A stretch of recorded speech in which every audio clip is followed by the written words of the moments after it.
Olá, pessoal, boa noite, tudo bem com vocês? Queria agradecer a todos que estão aqui, né? O pessoal que vai assistir depois. Sejam bem-vindos ao nosso atendimento fraterno. Hoje a gente vai falar um pouco sobre espiritismo e sexualidade. Esperar um pouco as pessoas chegarem. Espero que estejam me ouvindo bem. Qualquer coisa podem mandar mensagem aqui no chat.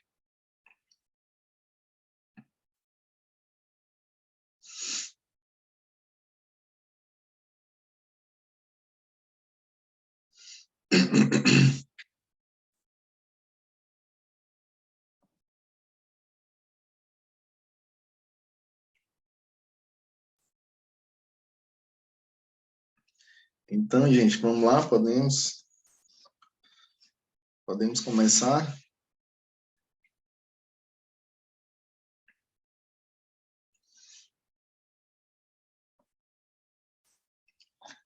Então, antes de iniciarmos nossa aula, gostaria de convidar vocês para fazer comigo o mantra do perdão, amor e gratidão do grupo Anjos de Luz. O mantra, ele nos conecta com o Criador. Então, caso queira, fechem os olhos e repitam comigo. Hoje eu me perdoo, e nesse momento eu perdoo a todos. Peço perdão, sinto muito, eu me amo, amo a todos, sou grato, estou livre, todos estão livres. Assim é, assim será, está feito. Amém, amém, amém e amém. Agora vamos rezar junto o decreto dos servidores da luz, pois cada um de nós é um servidor de luz.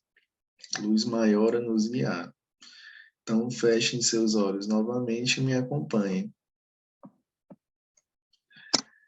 Eu sou um corpo de luz. Eu acendo a luz em mim e ao meu redor. Eu aciono as potencialidades cósmicas da luz, para que vibrem em cada ser. Eu sou a luz. Eu sou a mais alta vibração de luz. Eu sou luz. Eu vibro na luz. Permaneço na luz por toda a eternidade. Então, gente, nós vamos hoje falar um pouco sobre sexualidade e espiritismo. E aí, para iniciar esse tema, eu trouxe uma frase aqui do espírito André Luiz, psicografado pelo Chico Xavier, que ele fala o seguinte: o sexo na existência humana, ele pode ser um dos instrumentos de amor, sem que o amor seja o sexo. Então, para estudar, para começar o nosso estudo sobre sexualidade e espiritismo, a gente vai dividir aqui em quatro eixos, né, digamos assim, esse assunto. O primeiro eixo que eu coloquei aqui foi a sexualidade como uma energia de origem divina. Então, segundo os ensinamentos espirituais, a sexualidade ela é essa força criadora natural da vida, que flui de fontes universais do amor divino. E aí essas forças, elas são duas, que é a força de atração, ela é a força responsável pela união dos elementos afins. Ela atua como força de recepção, de agregação e de manutenção dos fenômenos criativos. Junto com ela, a segunda força é a força de expansão. Ela é a força através do qual todos os seres são impulsionados a se transformarem e a se modificarem nos caminhos de evolução. Ela atua como uma força impulsionadora da ação, uma força de propulsão e uma força de mudanças. Então, uma das forças atrai, ela junta, e a outra expande no caminho da evolução. Essas forças atuam de maneira combinada.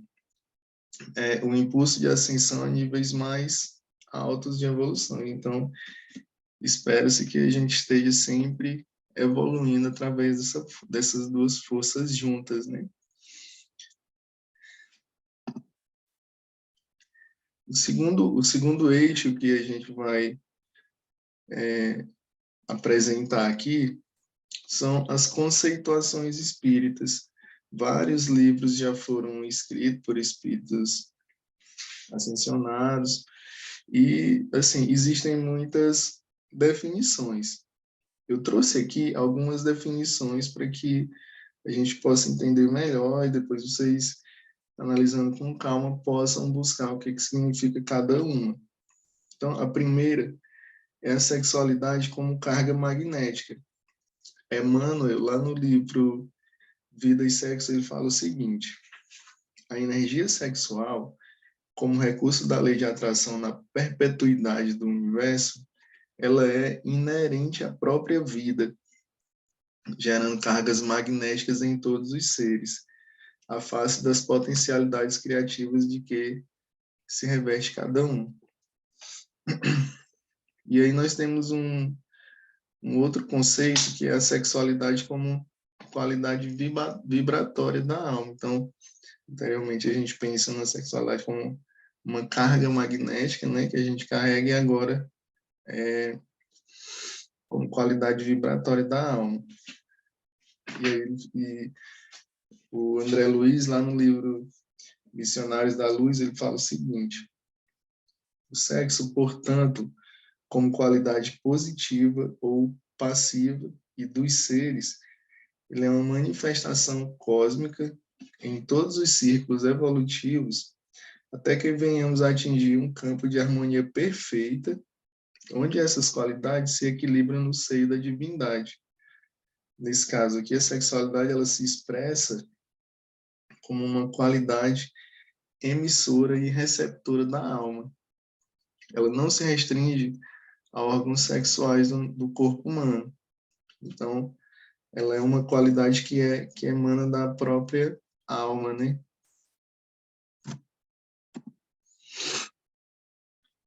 Um outro conceito retirado do livro Evolução em Dois Mundos fala o seguinte, um outro trecho, né?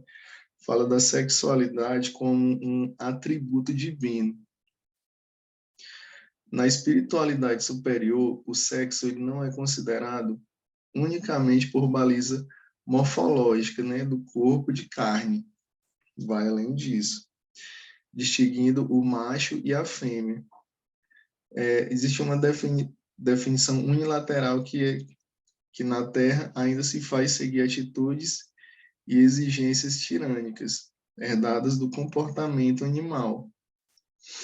Entre os espíritos desencarnados, a partir da evolução mediana, o sexo é categorizado por atributo divino na individualidade humana, qual ocorre com a inteligência, com o sentimento, com o raciocínio, ou com as faculdades outras, até menos aplicadas na experiência humana. Então, aqui ele está falando que a sexualidade, como atributo divino, ela vai além do que a gente conhece aqui, né, no nosso corpo, enquanto encarnados que estamos. A sede real do sexo não se acha dessa maneira no veículo físico, mas na entidade espiritual em sua atitude complexa. Um outro conceito que a gente vai achar lá no livro No Mundo Maior, escrito também, que é também do André Luiz, ele fala da sexualidade de um indivíduo. O que ele fala sobre isso? Em se considerando a jornada evolutiva de cada ser, o sexo, analisado em sua essência, é a soma das qualidades femininas ou masculinas que caracterizam a mente. A sede do sexo não se acha no corpo grosseiro, mas na alma, em sua sublime organização, feminilidade e masculinidade constituem características na alma acentuadamente passivas ou francamente ativas. Ou seja, a sexualidade do indivíduo vai se dar pelo que ele tem de mais ativo e pelo que ele tem de mais passivo relacionado à feminilidade ou masculinidade, o que, que vai se manifestar mais, né, desses dois.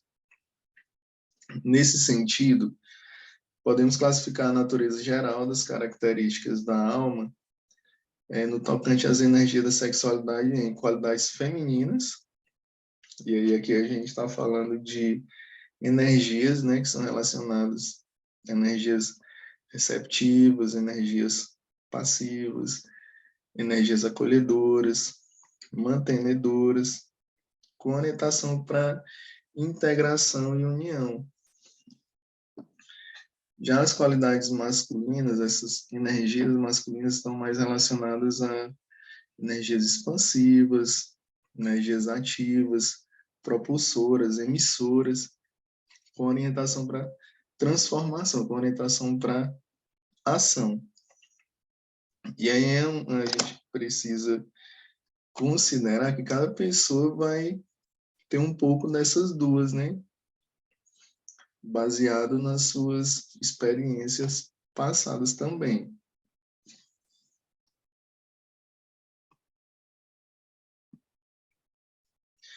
E aí o terceiro eixo que a gente vai abordar com relação a esse assunto é o sexo enquanto união de qualidades. A união sexual como uma visão mais ampla do que realmente isso seja, né? E aí no livro Missionários da Luz, o instrutor Alexandre, ele explica a união sexual como uma força criadora universal, e ele introduz o conceito de união de qualidades. Ele fala o seguinte: substituamos as palavras união sexual por união de qualidades, e observaremos que toda a vida universal ela se baseia no divino fenômeno cuja causa reside no próprio Deus, Pai Criador de todas as coisas e de todos os seres. E aí, o que é essa união de qualidades? Essa união de qualidades, ela existe nos fundamentos da vida universal, propriamente dita. Ela existe entre os astros, se a gente for pensar no nível macro, né? E aí se chama magnetismo planetário. A gente for pensar no Sol, né? Com todos os planetas ali ao seu redor. Existe entre os elementos químicos, e aí nesse caso é conhecido como afinidade. Os elementos têm uma afinidade para se juntarem, para unirem as suas qualidades e formar tudo que a gente conhece. E aí tem essa afinidade entre as almas, que a gente vai chamar isso de amor.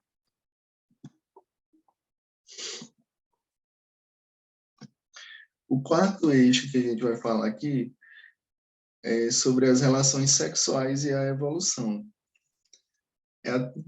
Lá no livro Missionários da Luz, André Luiz fala o seguinte: é através dos recursos magnéticos dos sexos que as criaturas humanas e todos os seres dos reinos inferiores se atraem uns aos outros, formando casais e, consequentemente, as famílias, garantindo a preservação da vida no planeta e no universo. E a esse respeito, no livro No Mundo Maior, o orientador ensina que, desde as eras primitivas, lá desde os aborígenes, né, quando a eclosão sexual se manifestava pela posse absoluta, o trabalho paciente dos milênios tem realizado sensíveis mudanças evolutivas nisso. Ao rememorar a jornada dos seres humanos nessa área, esclarece: a mãe mulher e o homem pai, eles deram acesso a novos sopros de renovação do espírito. Com base nas experiências sexuais, a tribo converteu-se na família. E aí já começou, já fala que em um núcleo, né? A tábua metamorfoseou-se no lar. A defesa armada cedeu lugar ao direito. A floresta selvagem transformou-se numa lavoura pacífica. E a heterogeneidade dos impulsos nas imensas extensões do território abriu campo à comunhão das ideias na pátria progressista. A barbárie ergue-se em uma civilização. Os processos rudes de atração transubstanciaram-se nos anseios artísticos que dignificam o ser. O grito elevou-se ao cântico.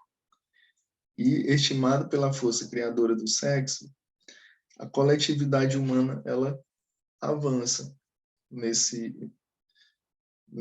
evolução, né?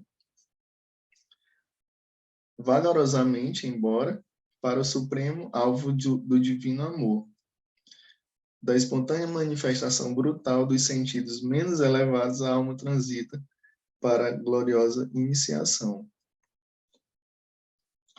Esse trecho é do Espírito André Luiz, do capítulo 11 do livro Sexo. Então, gente, para finalizar, chegando no final aqui, a gente vai falar de algumas responsabilidades espirituais das relações sexuais. Então, toda experiência sexual afeta diretamente a alma. E é de enorme importância pela psicosfera que se cria nesse ambiente, pelos laços que são desenvolvidos, pelas trocas que representa, pelas repercussões nos organismos mais sutis da criatura. De fato, o Emmanuel nos informa que toda vez que determinada pessoa convide alguém para uma comunhão sexual, ou aceita que de alguém um apelo nesse sentido, em base de afinidade e confiança, estabelece-se entre ambos o circuito de forças, pelo qual a dupla se alimenta psiquicamente de energias espirituais, em regime de reciprocidade. Então, há ali uma troca, um compartilhamento de energias entre si, né? Entre aqueles envolvidos. E aí, a Joana de Ângeles, ela acrescenta no livro Luz Viva o seguinte: a união sexual ela não pode prescindir de responsabilidade. Ela vem acompanhada de responsabilidade, nem do enobrecimento do amor, a fim de que não se derrape na vulgaridade do instinto e para não voltar àquilo que a gente já foi, né? Dando curso às paixões dissolventes e constituindo a algema escravizadora, quando deveria ser emulação de progresso, estímulo à felicidade e à paz. E aí, só para finalizar aqui, o Emmanuel ele deixa algumas normas gerais para a prática sexual, no livro Vida e Sexo, que ele fala o seguinte: não proibição, mas educação.